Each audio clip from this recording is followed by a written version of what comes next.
Morning, everybody, and good morning. We're once again here today to follow the footsteps of Master. And we probably all know that this morning, due to unforeseen reasons, that we aren't able to have the morning Dharma talk. Let me just bring up my PPT. Okay, so it's raining hard, and it's actually causing a lot of noises, and as a detractor, that is why we sort of have a pause to today's morning Dhamma talk. So it really tells us the importance of this affinity, how it is really it's really rare that we get this opportunity. It comes to us so easily, like it's just breathing, but it's actually not as simple. So I think it tells us more so that we need to cherish every moment. So today, so last week, we were still in chapter 23. I think this chapter has gone on for a while. It's actually very long, but I think there are so many stories in here that is worthy of our time. And I understand that there are very small details that we don't have the time to go into. So I can only pick up some of the parts that I thought were something that profound, something that I thought were something that's worthy of our time to look into. And also we have the QAs that I would like to also get into as well. So first of all, last week we talked about the five centuries, the 5 anchoring periods. We talked about the 5 anchoring periods where they're the liberation, the periods of samadhi, upholding precepts, and much listening, as well as the last period, conflict and quarrels, and that each of them last 500 years since the passing of the Buddha. And last week we talked about these 5 anchoring periods, and it's a decay. It's a decay that happens over time, gradually. And most of the time, we don't even realize that this is happening. It's not like after the very last day and the very last minute and the very last second, it changes to the next level or next period. It actually gradually happens over time. And it happens in a very slow way. Sometimes you don't realize it. Sometimes you do, but by the time you realize, it's too late. So that's the decay. It's like the desertification. The whole world is now getting more and less water and less places where you can actually grow farmlands. And it happens not outright, not happen one day or 1 week.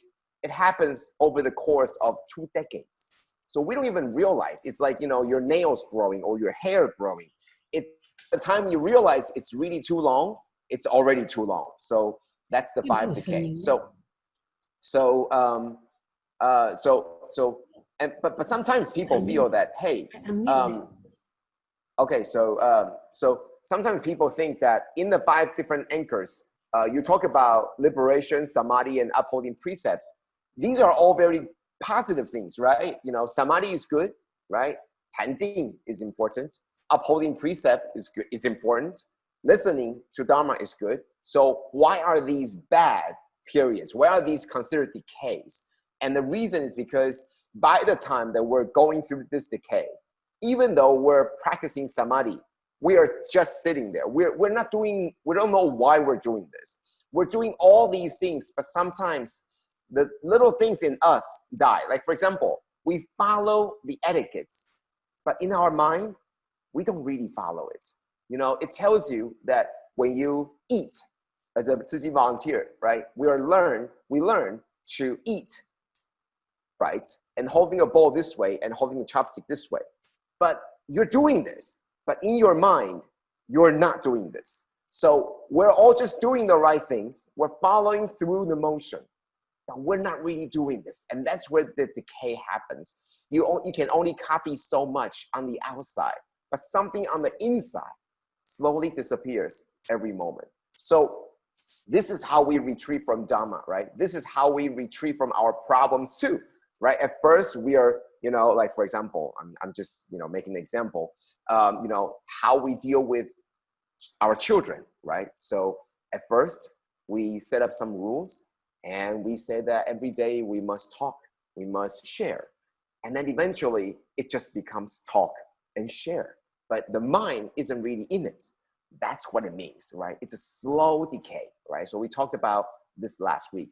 But I think there's always hope, right? If we know where to look, and last week talked about, this is the steps, right? It's like the staircase.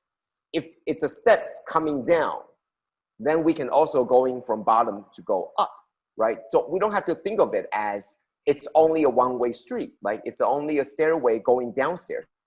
But we can always reverse it so that we can go up. So instead of saying it's a 5 levels of decay, let's make it in the reverse. Let's make it 5 levels of progress.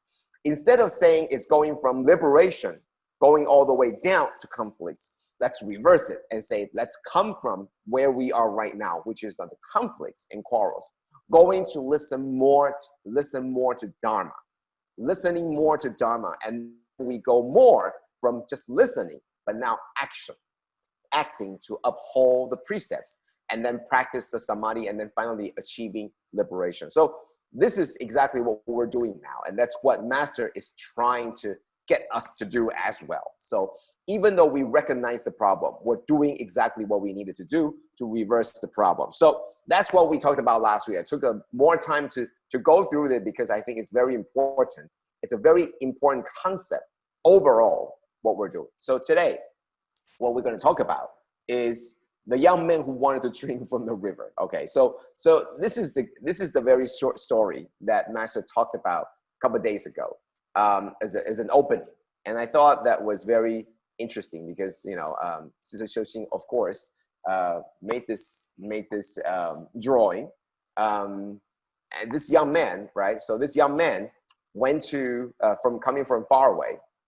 Okay, so this is the excerpt from Master's Dharma talk. So the young man from far away and very thirsty, so looks at the river, comes to the river and looks at it. And the old man said, hey, if you are very thirsty and you are in need of water, this river here, the stream of water, river, is very clean and clear. You can just go ahead and fetch the water from the river and go ahead and drink it, right? It's very simple and very straightforward. So the young man replied, yes, I do wish to fetch the water from the river, but the entire river, the entire stretch of the river is so clear and clean. From which part of the river do I fetch from? So the question, so he was, the young man, having so many options in front of him, so much options, become immobilized, in action. He doesn't know what to do, right? Because there's so many choices. Right, so the old man laughed and said, well, any part of the river is drinkable. Any part is drinkable, right? So the young man responded, yes, I understand. But it's precisely this reason that I don't know which part to fetch from. Which part do I really want? So obviously, Master goes on and share with us what this meant. What Master was trying to tell us, that to the foolish, that even if you give them so many options, that even if it's right in front of them, they wouldn't know how to pick.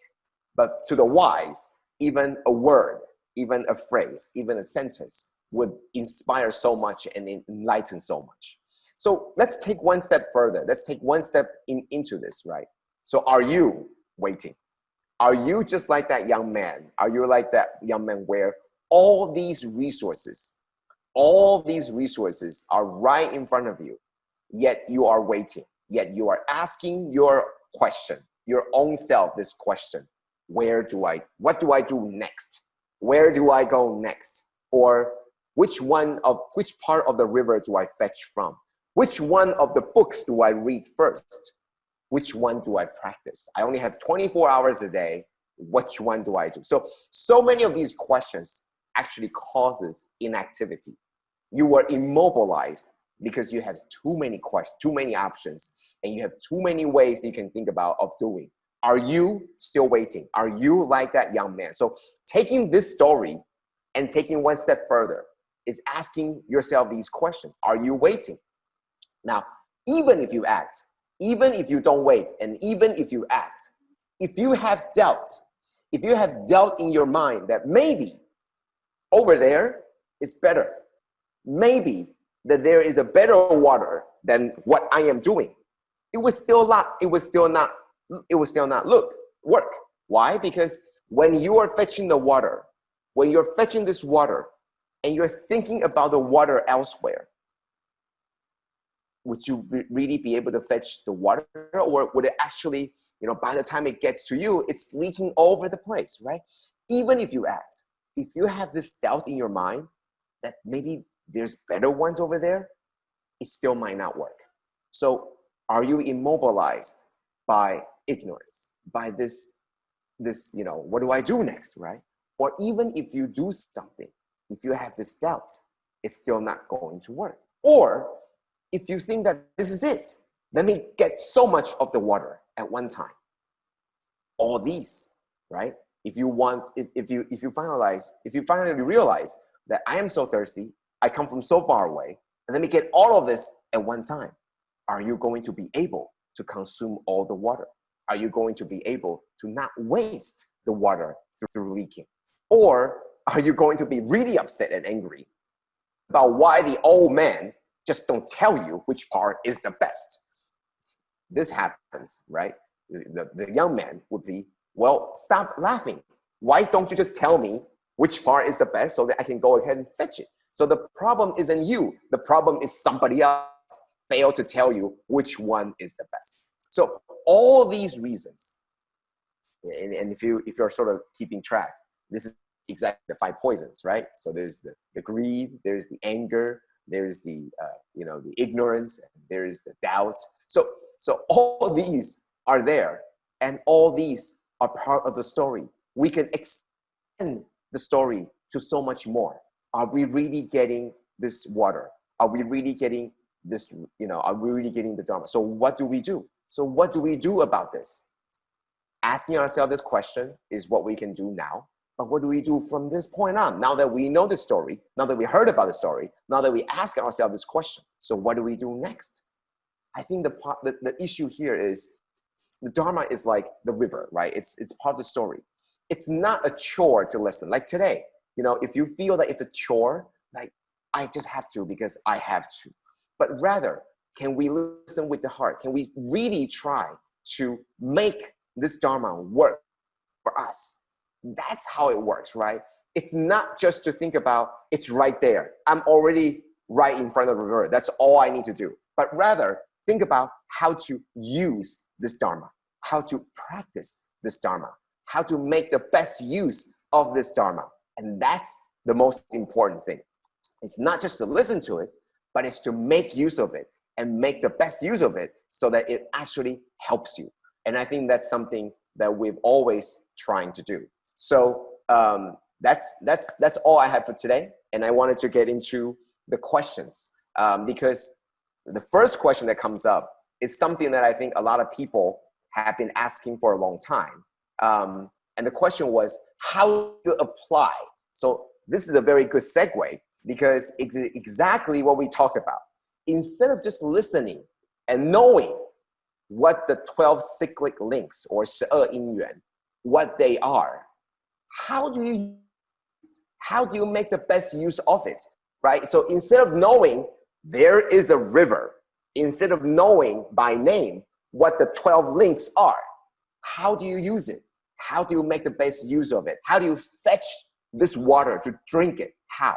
So first of all, let's look into what the 12 links are.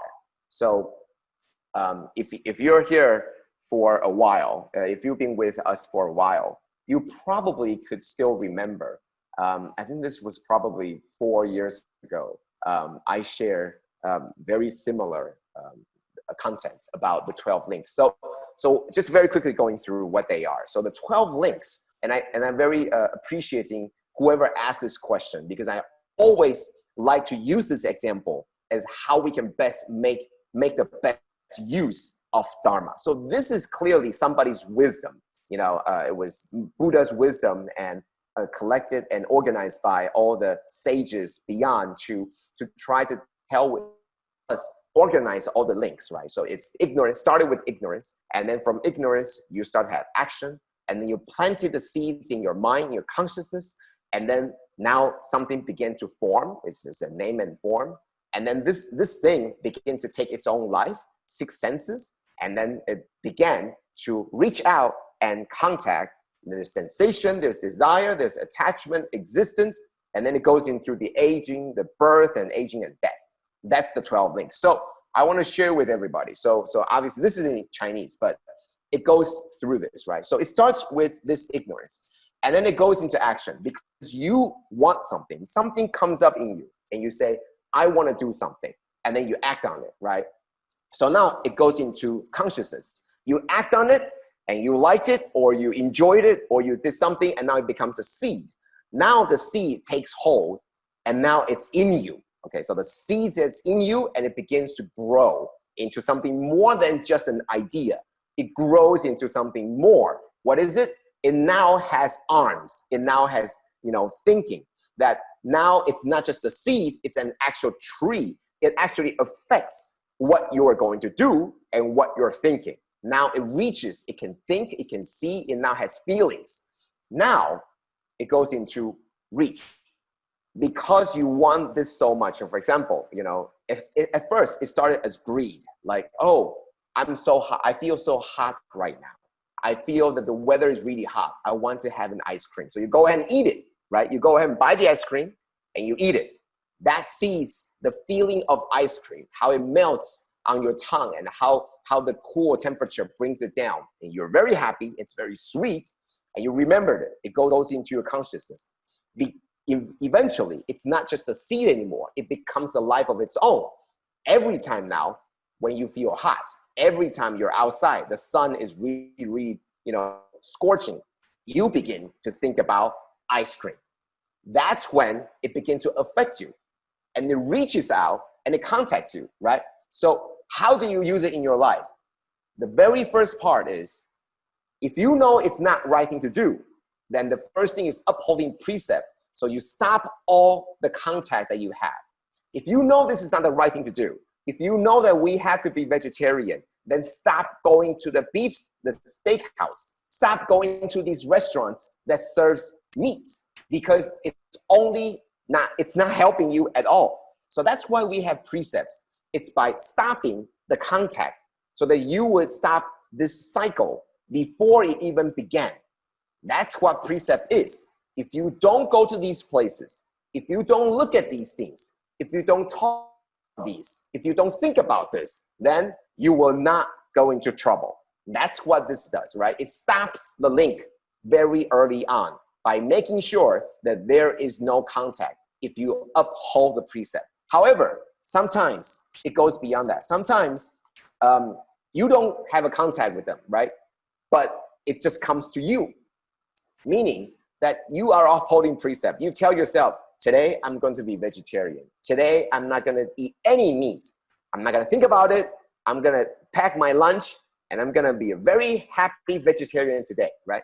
So you go to work, and on the way to work, you're driving. What do? You see a billboard and it has McDonald's on it, right? And it tells you the newest Big Mac, the juiciest hamburger that's coming out today. And you go like, well, there goes my lunch. There goes my vegetarian lunch. I'm going to get that. So sometimes it's not you that can decide what's around you. You can choose to not go. You can choose to not do. But it's really, really difficult to make sure that nothing ever gets into you, right? And if you know what I'm talking about, this is where the hearers, right? That's why they decided, the solitary realizers, that's why they decide to go into the mountains, right? If you go into the mountains and cultivate there, then no one would ever come to you with the billboard with the Big Mac, right? So that's why they go into the mountains, because it's easier to stop all the contact. But we're in our world and it's impossible to stop the contact. So what do? It goes on. You can't break it, so it goes on. Now you have contact, now you have feelings, the sensation, it comes in, right? So here is where forbearance comes in. Some of these sensations are really good, and then you forbear. You begin to tell yourself that it's only a feeling. It's only an emotion.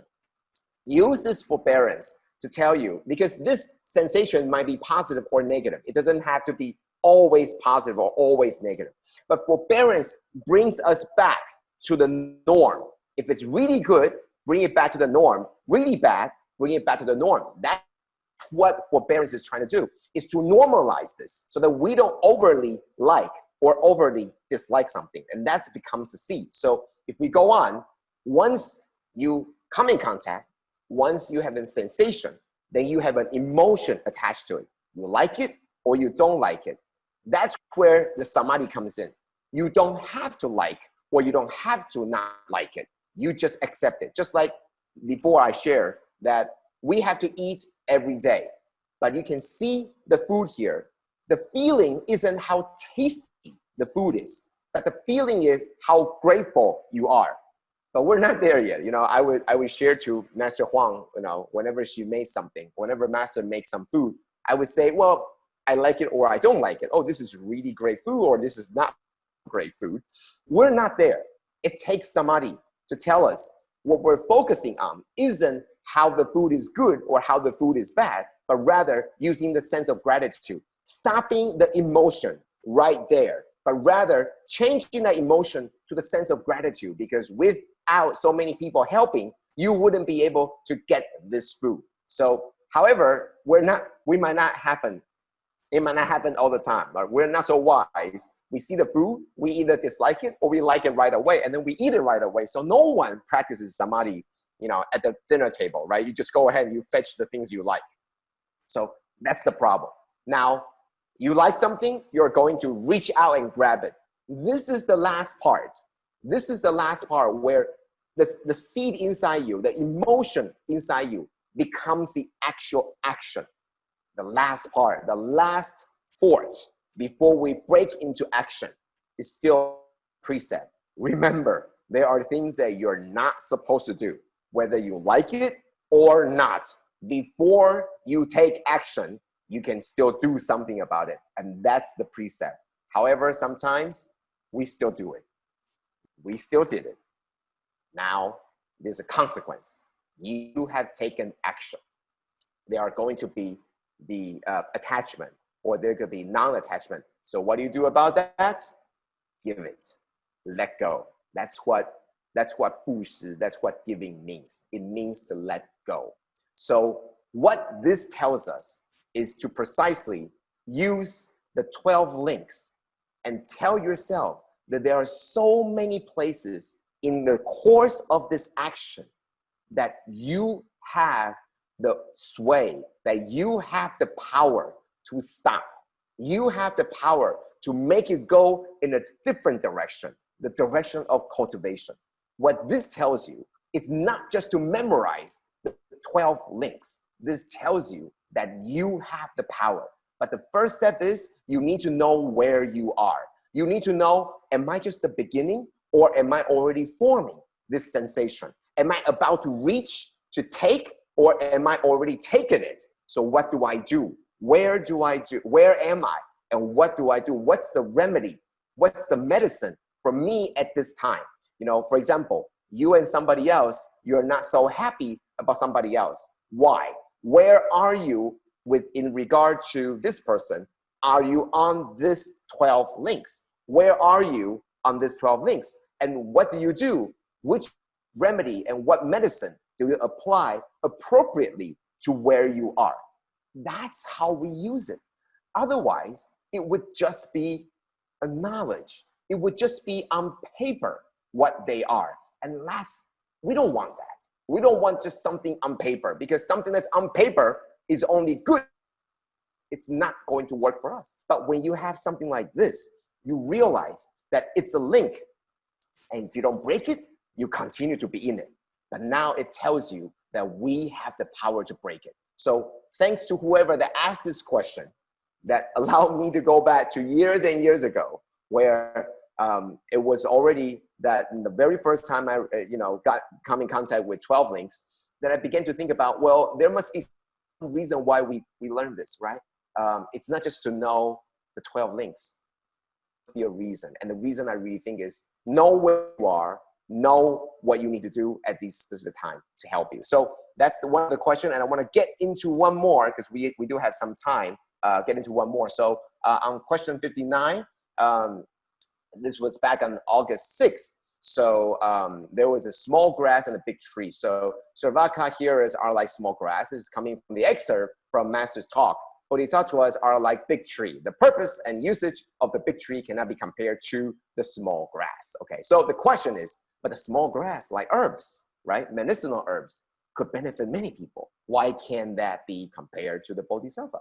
And the answer is, and of course it can. Okay, you can compare to whatever you want. This is the best part about the sutra and about the Dharma is it's like water, right? You can put it into a round shape or any shape container, and it will still work. So of course you can compare it to anything, right? Bodhisattvas can be compared to herbs, of course, because bodhisattva benefit many, just like herbs, as you said. However, the same analogy always carry many different meanings. Like, for example, bodhisattvas care more to help others than to help self. Like in this chapter, we're talking about all these past bodhisattvas. What they do is they put other people in front of their own needs, right? So they care more about others, about helping others than to help themselves. And this capacity for loving others, it's so huge and it's so immense. The capacity to love others is just like the big tree where they can hold a lot more water. They can love so many others than before they care about themselves. And so the Srivaka hearers or solitary realizers, their capacity to loving others is not as great. So that's where the analogy is not to say that the small herbs aren't so important. The analogy is the capacity to love others and the capacity to hold others in your mind. So that's the reply that I have for this question. And the time is up for 7:30. So that's the sharing for today. And I really wanted to, let me see if Brother Johan. Brother Johan, are you on? Brother Johan? Okay, absolutely. Great. Hello okay. there. So Hi. Before Brother Johan starts, I do wanted to have a little beginning segue. The reason being that, so there's this amazing grace, the Decay Decay that was on, and Brother Johan has been very close to all of us. And this time he came back from the US, not just for this, but obviously this was a very big, important reason. And the entire drama was pretty much in English, except for when the conversation involves, people that don't speak English. So, but most of the time is in English. But I think that, and I look back in 2013, I even remember that the day we held the service, I think it was back in the university. I was there too. It had been so long ago, 7 years ago. I went back to my notes. I took notes that day about what to say and who it was coming next and after that. I had long forgotten that that was a very important part of my life. So how easy it is that we forgot. And we're very thankful that Master through Dai TV bring back these important memories, whether it's part of your memory, part of your life, whether it's part of who we are, brings back all these things and make you think about this. Unfortunately, for me, the Dai drama is sad. It brings back. I'm sure it's not like for Johan, but there's a lot of crying in there. But the only thing that as I follow the drama, I want to tell everybody, you need to watch this, because every time you see Johan in there, you just remember that the true Johan is actually so much better looking than the one that's acting, that's on TV. So now let's bring on the real Pen Zun, the Johan that is in this drama, and today he's going to share with us Habitual Tendencies and 5 Poisons. Thank you, Johan, and looking forward to this. Thank you. Thank you so much, Brother Joe, for that introduction. I was not exactly expecting that, so thank you. Yeah, so I will talk a little bit about habitual tendencies and the 5 poisons. But before that, maybe because this drama is going on, so I'd like to do a little bit of an introduction of myself, and also just very briefly the story from my perspective, because of course the drama is very much focusing on grace, and I mean, my life during those years was very much focused on grace, of course. But yeah, so I'd just like to do a little bit of an introduction on myself, and then I will talk a little bit about habitual tendencies, because that's something that I have really feel that I've really benefited enormously from Master's teaching. So yeah, so the drama is going on right now on Dai TV. So it's a 10-episode drama. I think, yeah, they've posted 6 episodes so far. So if you go to dai.tv/drama/current, then you can watch it there. And it goes August 14 to 27, just ongoing right now. So I am from Sweden originally. Maybe some of you know. So Sweden is very different from Taiwan, very different from Malaysia. We used to have a lot of snow in the winters before global warming. We bike a lot, which I guess is true here too. So my dad would bike with me, and the little hairball that you see on his shoulder is actually my little sister, who you also see in the picture to the left right next to me. So I had a really wonderful family in Sweden, very supportive. And I grew up to become a researcher in high energy physics and got a PhD and moved to the US. So after I moved to the US, after a few years, I met Grace Chen, a really wonderful, amazing person. We had a lot of fun. We had a lot of interests in common. We enjoyed eating, traveling. She was really good at driving power boats. We really enjoyed doing music together. I don't have a photo of us playing ping pong, but that's also something that we enjoy doing. But music was something that really, really brought us together already from the start when we first met. So, of course, Grace also, as I think most of you might be aware of, had another side to her that I had no idea of in the beginning.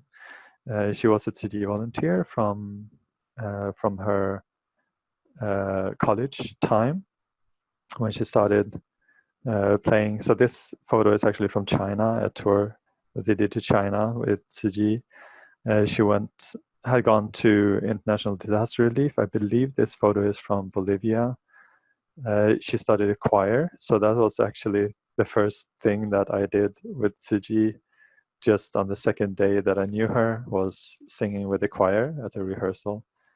And so she had started this choir. And the reason for her to start the choir was, of course, that she loved music and she wanted to bring more music into Tzu Chi events, but also to provide a platform for young adults, the people that either had graduated from Tzu Chi or had never been in Tzu Chi, but who were like past the college age, and give them an opportunity to join Tzu Chi and to learn about Master's teachings. And she actually started working at Ernst & Young. She was a lawyer, but she started working at Ernst & Young, which is an accountant firm, with the explicit reason that she knew she would be able to meet a lot of young people there and to bring them into Tzu Chi. So she became the charity coordinator for Ernst & Young in Los Angeles. And she brought the young people from Ernst & Young to help at Tzu Chi events. So this is from a homeless feeding that Tzu Chi was providing, so lunch for the homeless in downtown LA. And she brought her co-workers there. That's why they're all wearing these orange shirts instead of Tzu Chi shirts. So the way that she brought me into Tzu Chi was through music. So I started singing with a choir, and we would play together at events. And then gradually, as things went on, she would go with or bring me along for different types of Tzu Chi events. So the bottom right picture here is actually from Buddha Day in 2009, I believe. Yeah, it must have been 2009, where the Haiti ambassador, 2009 or 2010, when the Haiti ambassador was coming to a Buddha Day celebration. And so Grace and I were in charge of kind of interacting with him during that celebration in Taiwan, in Taipei. But unfortunately, so Grace actually got cancer. She got cancer twice. The first time it was parotid gland cancer, so that's one of the salivary glands. So those of you who looked very carefully at the previous photo could see that there is a little band-aid or bandage on Grace's neck. So that's from the parotid gland cancer. So she went through 4 surgeries in total. First 2 surgeries, then it came back, and she had 2 more surgeries to clean out the cancer. And as she was recovering from this, the Haiti earthquake happened. And that was such a devastating earthquake. It was very close, the epicenter was very close to Port-au-Prince, the capital of Haiti. And it basically just destroyed the entire capital. There were hardly any buildings standing. You might be able to see in the distance from this photo, a couple of buildings are still standing. Those are mainly buildings built by and for international companies in Haiti. But pretty much the entire city was just destroyed. And I think the estimates are 200, somewhere between 200,000 and 300,000 people that passed away during this earthquake. So when this happened, Grace really wanted to go herself, but of course she was still recovering from the surgery and the cancer, so that was definitely not an option. So she managed to convince somehow me to go to Haiti. And what she said was that because I could speak French, because I spent a year in Belgium, the French-speaking part of Belgium, after my PhD, so I could speak French. So she said that in Tzu Chi there are so few people that speak French, so they really, really need you. And that way she convinced me to go, even though I felt that I was pretty busy with work, and didn't really have the concept that I would be able to go there and really make a difference for people who are suffering. But I went, and what I experienced was just something completely life-changing to me. Experiencing the suffering of the people there and the way that Tzu Chi volunteers help them, this concept of gratitude, respect, and love in giving. I remember when they told me that I'm supposed to say thank you, or merci in French, thank you to the people that we give to. I was kind of confused. Why would we say thank you to them? I mean, we're giving them stuff, right? And it was only later on that I realized, actually through a story that a brother told me, he said that he had brought some doctors to go to Haiti to participate in the free clinics, and when the doctors went back. Sorry, Sister Alice, can you maybe mute? Okay, thank you. When the doctors came back, they would say, tell him, this brother, thank you so much for inviting us to go to Haiti. It was such an incredible experience. It was really life-changing. And then the brother said, you shouldn't thank me. You should thank the people there, because they are the ones that make it possible for you to go, and they are the ones that accept our help. So when he told me this story, suddenly I realized that, yeah, it does make sense for us to actually thank them and not even expect a thank you back. Of course, people would say thank you back, and of course that would feel good, but we do it without even expecting that. So this whole experience was really, truly life-changing for me. But during the 4th time that I was in Haiti, so about a year later, once she had been considered fully recovered from the parotid gland cancer, and we had gone back to the US, moved back to the US to continue. So Grace was active in Tzu Chi USA. She felt that was where her mission was, and I was working as a researcher. She got leukemia. And you can see from all these photos, just look at them and you'll see the way that she faced this illness. Always with that small smile on her face. This photo is from her during her bone marrow transplant. So actually the bags that you can see up on the right-hand corner are that's the bone marrow from her brother going into, or actually it's stem cells, so going in to replace her bone marrow in the isolation ward at Hualien hospital.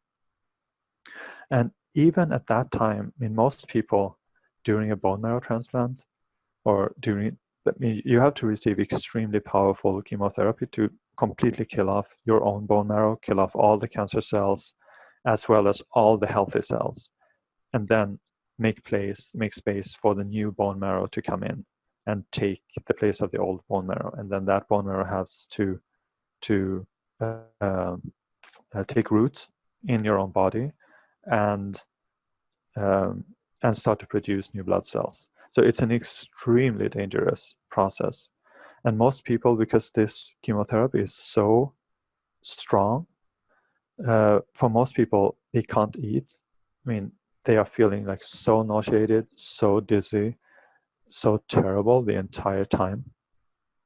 But Grace, being a vegetarian and having an incredible power of mind, this photo is taken 3 hours after the bone marrow transplant. She woke up from the from the anesthesia, and the first thing she says is, "I'm hungry. What can I eat?"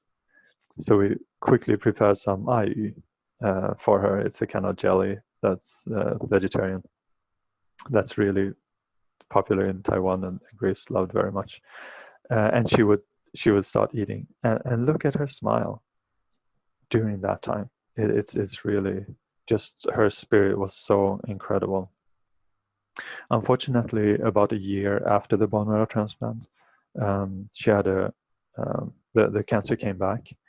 It had mutated slightly, and when they tried to stop the new cancer from growing, she got pneumonia, and she went into the ICU for 4 months. She was actually in the ICU for 4 months, and her family and we accompanied her pretty much the entire time, on every day, the entire time, until she finally passed away in March of 2013. So a little over 7 years ago. I'm sorry, I kind of, for those of you who haven't seen the drama and didn't know how it ends, this is kind of the ending of it, but there's really more to the story.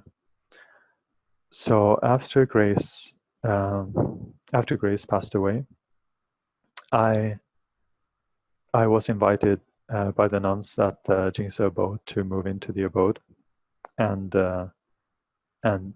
got to live there. I lived there for about a year before I was called back to the US headquarters. And just spending time there to recover and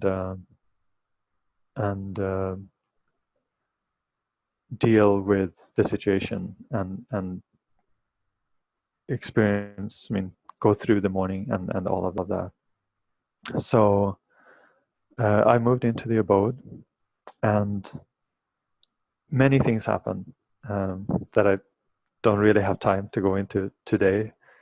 I can maybe share some other time about that, because today I would like to share about spiritual practice and the way that I experienced and am experiencing the concept of spiritual practice. So I was living at the abode for about a year.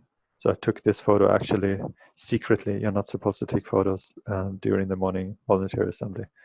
Oh, sorry, during the morning Zao Ke, the morning chanting. but I sneaked in my phone and took this photo, just because I felt that the atmosphere and the whole energy in the abode during the morning chanting, the morning recitations, is just so powerful, and I feel like it's kind of reflected in this photo. Just the calm. It's really like what the Sutra of Infinite Meaning talks about, that state of tranquility and purity and calm, that we all that is there somewhere, but it's just so difficult to find in our everyday life. So I'm so grateful to the nuns at the abode and Master Cheng Yen for inviting me and allowing me to stay there and be in that calm. And what's so interesting with the calm at the abode is that, I mean, this is a super busy place. It's the headquarters for an international, global range charity organization. We've been in 116 countries now, and we have offices in 55 countries. I mean, it's a place full of energy and motion and busyness and people on the phone and people having meetings all the time. But at the same time, it is a monastery. It's a spiritual practice ground where every morning we get up at 3:50 and go to the morning to the morning recitation, and we spend an hour just reciting the Sutra of Infinite Meanings, bowing to the Lotus Sutra, reciting the different mantras. And then listening to Master's teaching, and it's something so settling about this. So it's a really amazing place. So to get back to the topic of spiritual practice, Master Cheng Yen says over and over again, spiritual practice is a matter of changing our habitual tendencies. So what are our habitual tendencies? I mean, one way to recognize negative habitual tendencies is through looking for the 5 poisons. So now I'd like to have all of you recite the 5 poisons to me or with me. You don't have to unmute, that's okay, but you can just do it at home. So the first poison, do you remember? Greed. That's right, it's greed. The second, anger. The third, we call it 2 different things depending on the context a little bit, but it can be called ignorance or delusion, Chi in Chinese, ignorance or delusion. Then, so these are we often talk about the 3 poisons, so these are the 3 poisons, but then there are 2 additional poisons which really serve to deepen the understanding of what we need to work on in ourselves. And those additional poisons are arrogance and doubt. So these 5, if we do something and looking back, or if we're really good at spiritual practice, as we do it, we realize that we're actually driven by greed, anger, ignorance, arrogance, or doubt, then we are in a state where we have habitual tendencies. And these are the things that we really need to get rid of if we want to improve our relationships with others, if we want to improve our own lives. So I would like to show you a couple of clips from the Dai drama, and just to give you examples of my own habitual tendencies back in the days.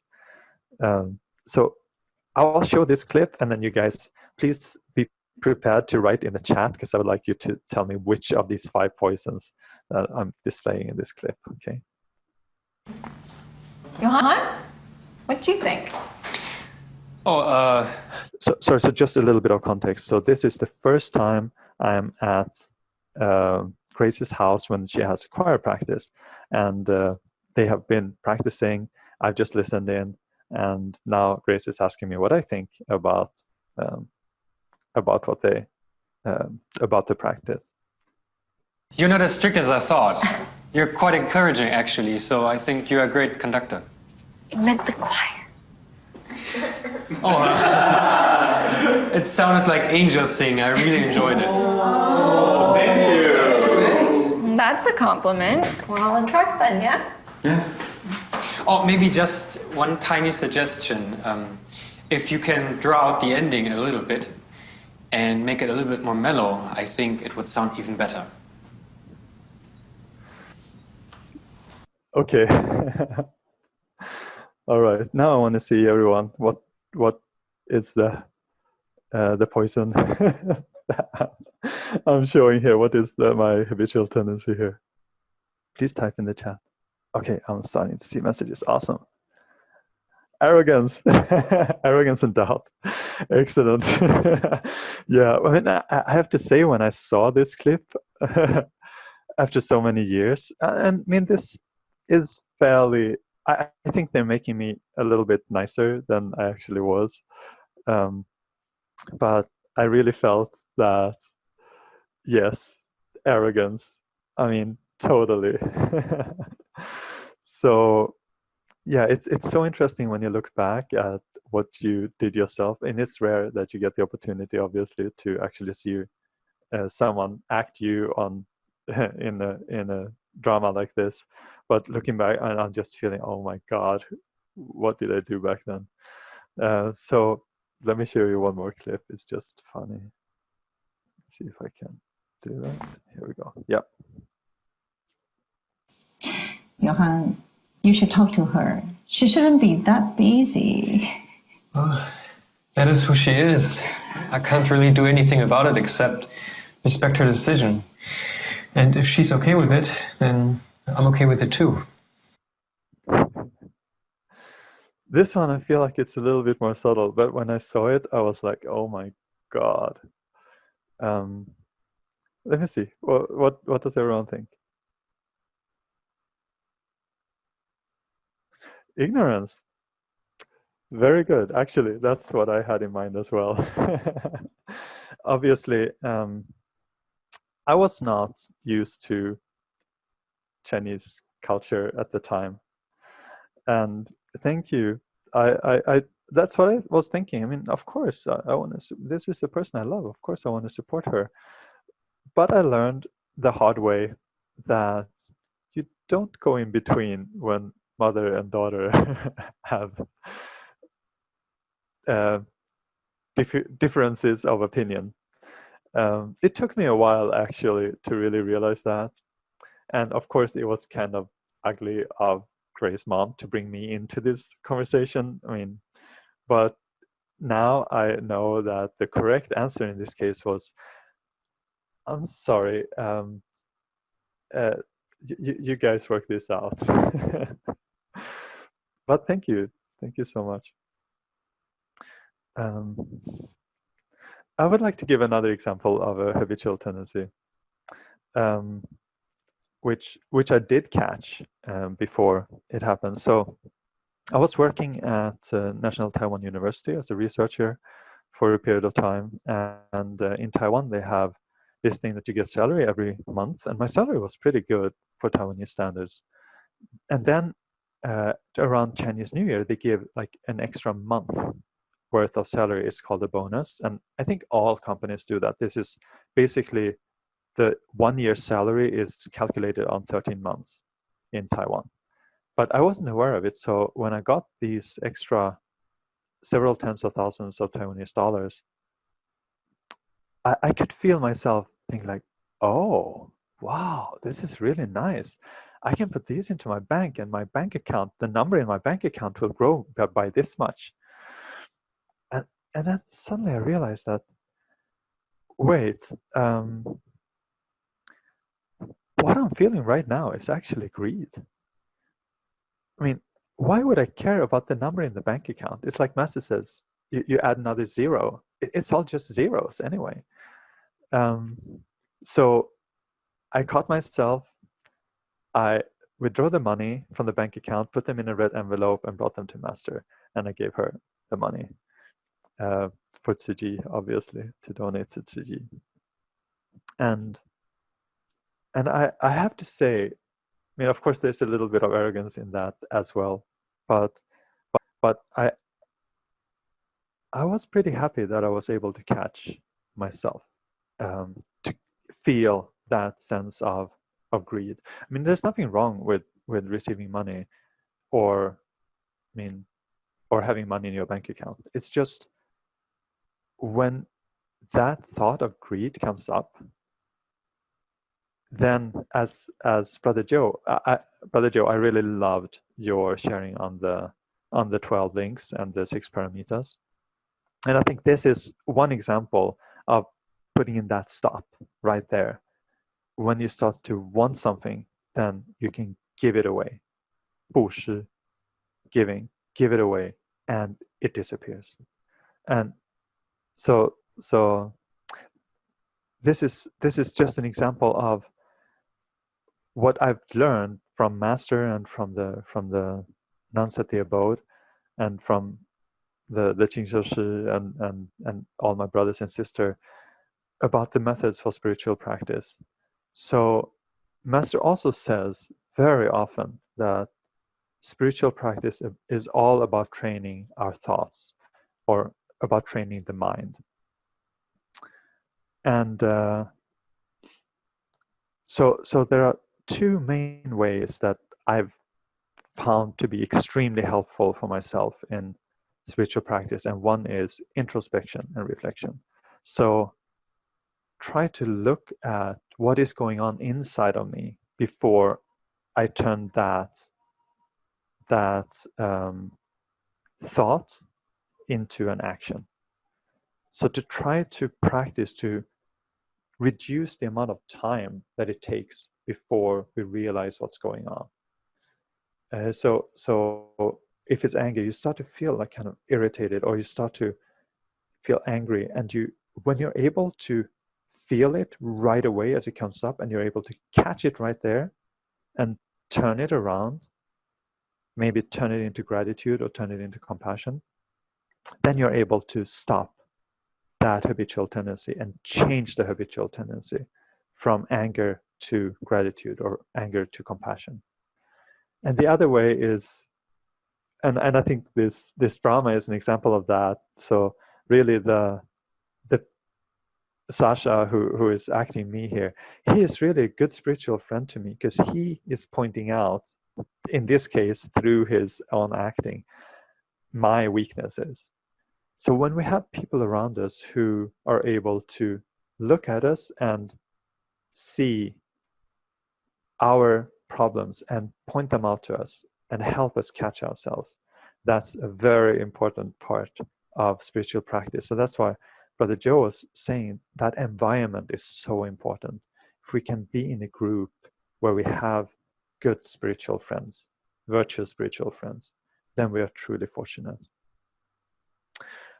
So what I'm hoping to do for myself, and what I would really wish for all of you to do, is to turn from the 5 poisons, from greed, anger, ignorance, arrogance, and doubt, into gratitude, respect, and love.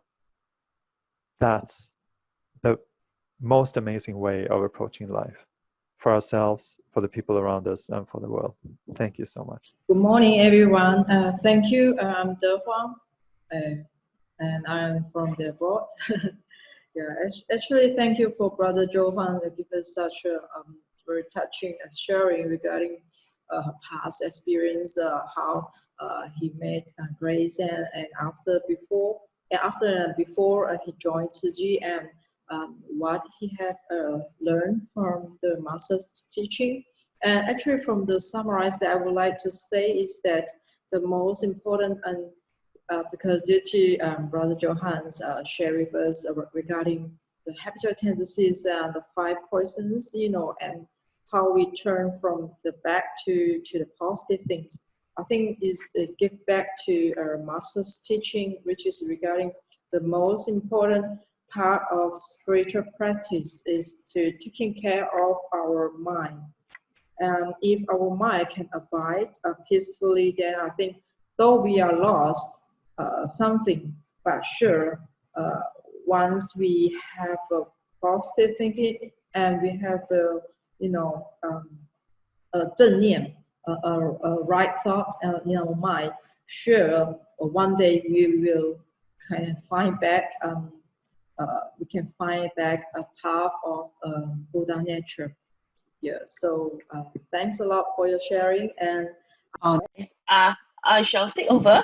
I think the line is pretty bad. I'll give a bit of background on these four sisters. Actually, they are in English group, and together they work together and they encourage each other in doing Tzu Chi.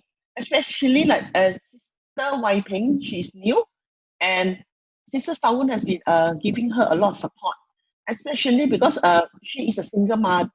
She's a widow, and she with 3 children, and she has to support the family and because she is now the father and the mother as well. So, but I can see the great change in Sister Wai Ping since the day she joined Tzu Chi until now.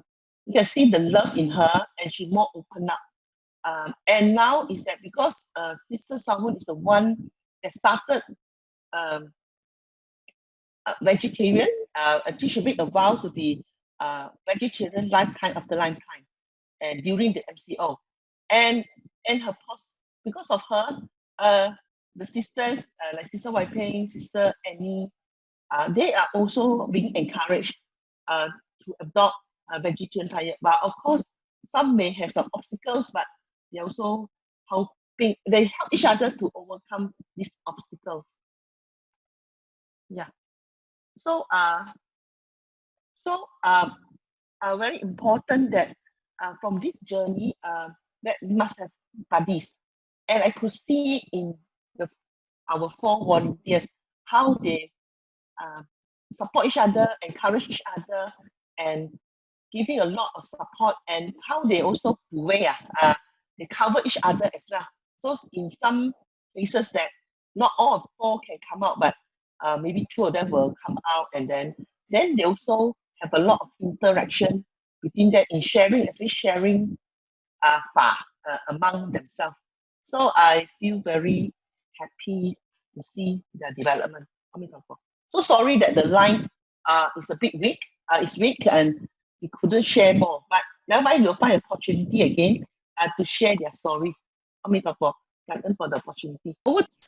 Hey, good morning, everyone. Yeah, very 感恩 Sister Sao-Hun, Sister Annie Lee, Sister Annie Heng, Sister Wai Peng, and also the mentor Sister Sui San.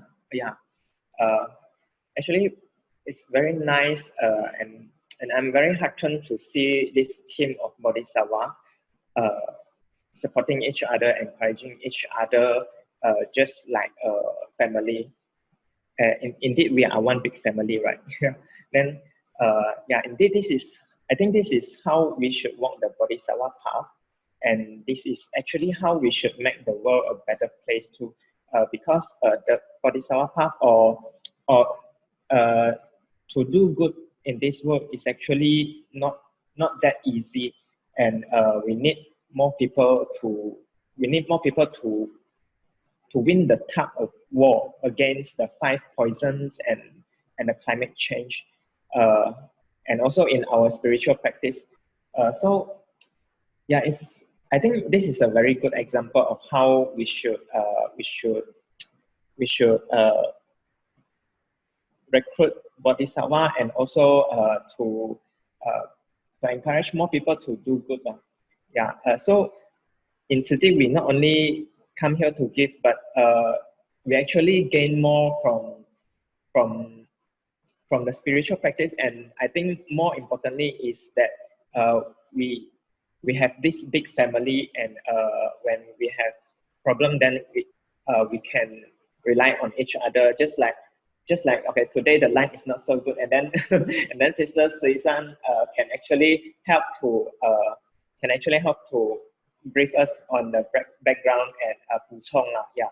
So really, this is really good example of how we can encourage each other and back up each other.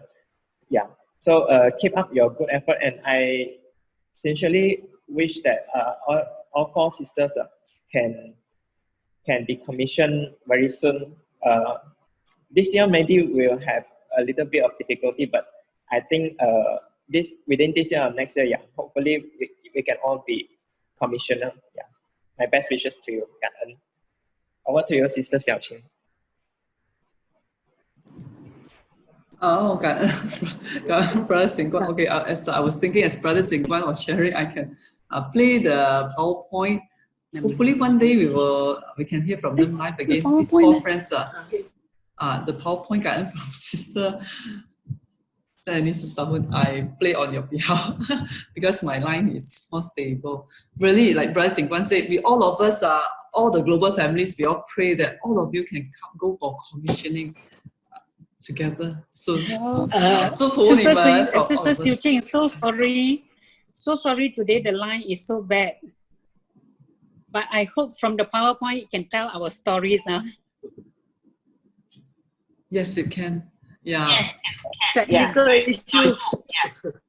Very inspired by 4 of you together. That's why the Master said the journey of all these Bodhisattva path, we need Dharma families together, holding each other's hand, so that each of when one person is down, the other will pull the person up. All of us together.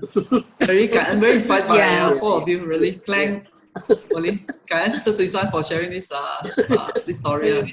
Truly, and but people who share a common mission needs to constantly encourage and inspire one another to maintain their kind thoughts. And this is the very good ending. It's also for us on this platform, Xun Fa Xiang platform, Bodhisattva platform, all of us to have this common mission in our life. Such makes the life very cherishing and very valuable, and constantly encourage each other. May we all move on together, life after life, not only this life. 感恩阿弥陀佛，感恩菩萨。